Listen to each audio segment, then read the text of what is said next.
Good morning, everyone, and good morning, ladies and gentlemen. Yeah, more ladies. Good morning. Now, I realized from Amelia's talk, I'm not married. I'm still single. Perhaps not available. I'm available. I'm single, but I realized that I need to marry men 5 years younger than I am, so that we die at the same time. So that's my mission for this. My resolution for next year, find a younger man, 5 years younger. Okay, right, Amelia has given you some facts and statistics. I wish I have 2 days to go through with you some of the concepts that I can teach you, but I don't have 2 days. I only have maybe perhaps 40 minutes left, but it's okay if you can spare the time. So Amelia is talking about, all these statistics. So what then do women do? Are you scared already? Perhaps not yet. So what do women do now? Before I really go into detail, I want to say that the answer is to be financially in charge. That's why we created, or rather Amelia, I want to appreciate her. She was the founder of FEW, the Financially Empowered Women's Club. And one of our goal is to help women take charge of their financial lives. And it's not just women, everyone. There's always this question posed to me, Joyce, what's the best way to be rich? Is it marry rich? I still have a chance. Is it inheriting rich? Well, I don't have rich parents. What is it? Buy a lottery? What is it? How is it to be rich? My answer is always to be financially in charge. And what does that mean? To be financially in charge.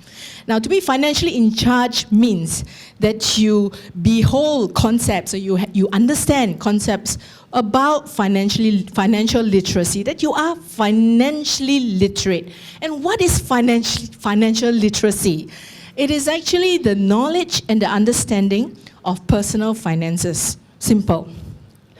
And what are these concepts? These concepts involve your cash flow, your investments, knowing what insurance policies you have, how much are you covered, knowing what your estate plans are, and knowing simple concepts such as time value of money.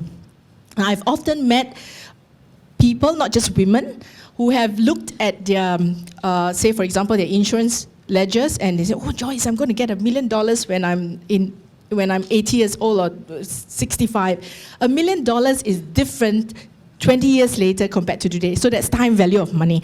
Concepts such as compounding interest, concepts such as what are the differences between different types of insurance. So all this seems so daunting, but it can be learned. And the fact that you are here today means that you're interested, okay? And I also want to say that financial literacy is important because it's not so much of how much you earn that gets you to where you want to be. It is how much you are in charge of your money that gets you to where it is. I was told that the more money you earn, the more money you spend. And I've met people who say, Joyce, I had an increment over the last few years, but I seem to have less money. That's because we feel rich and therefore we spend a lot and we're not in charge of where our money is going in and our money is going out. So that's what financial literacy is about. And I want to thank the staff for giving us the opportunity, not just for this forum, but for the fact that we can talk about this every week, except when the cartoonist is on leave, via Financial Snacks. And I hope that you're reading that. And good news, by end of this year, we will have a compilation of 52 articles with nice cartoons drawn by Reggie Lee in a book called The Financial Snacks. So I hope you'll catch that, not in MBH, but through us. We're not putting it on any bookstores. Now, yes, so the husband tells the wife, dear, you mean the world to me. And the wife says, when you say, I mean the world to you, which part of the world are you talking about? Yes, sure. He's right, Dr. John Gray. Men are from Mars, women are from Venus. There are a lot of difference between both genders, and there's a gap. And financially, there's a gap too.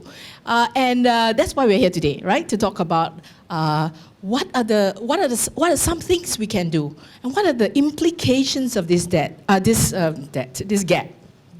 Okay, so the gender gap between men and women and the financial implications of that. Now, Amelia has mentioned that, I should be marrying younger men, 5 years younger at least. Women live longer lives. And she did say, she talked about longevity and the risk of outliving your retirement assets. Now, what does that mean? It means that, women have to handle their own finances alone. They have to handle their financial lives alone. And it's true, about 80% of women, I was told, will be, as she has mentioned, will be widowed.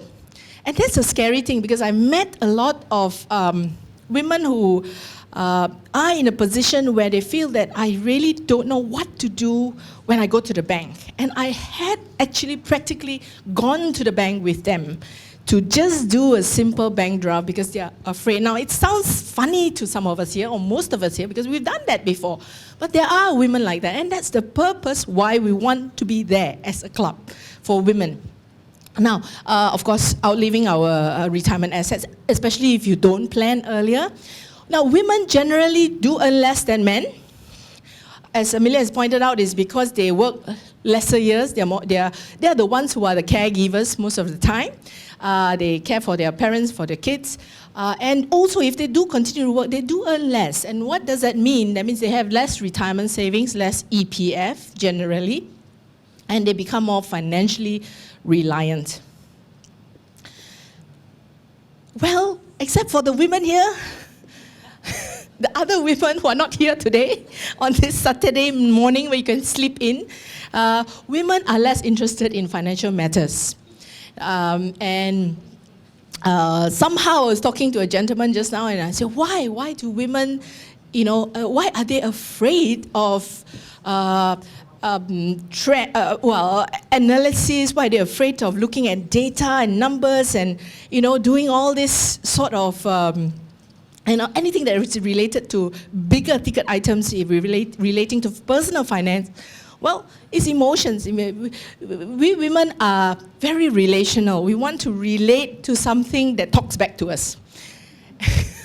and we're different. So because of the less interest in financial knowledge, the less interest that they have, financial knowledge becomes low. They have less understanding of financial concepts, perhaps less confident in making financial decisions, and somehow they rely on partners and maybe other people to make their financial decisions for them, the complicated ones.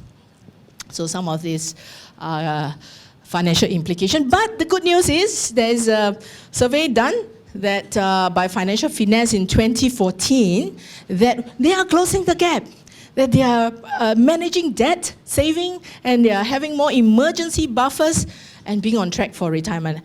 They are closing the gap for sure, and women appear increasingly intent on actively addressing their financial challenges.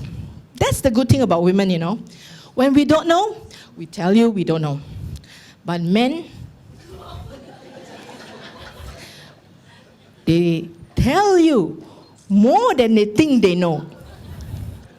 When they don't know, they will be very confident in telling you, even though it's something that they don't know. So women are pretty sincere. Now, that's what I appreciate about them. When I see them for financial counseling, they will actually tell you the truth. Now, I don't know about some of the men clients who come to me. I'm not sure whether their data is as rosy or as bad as they seem.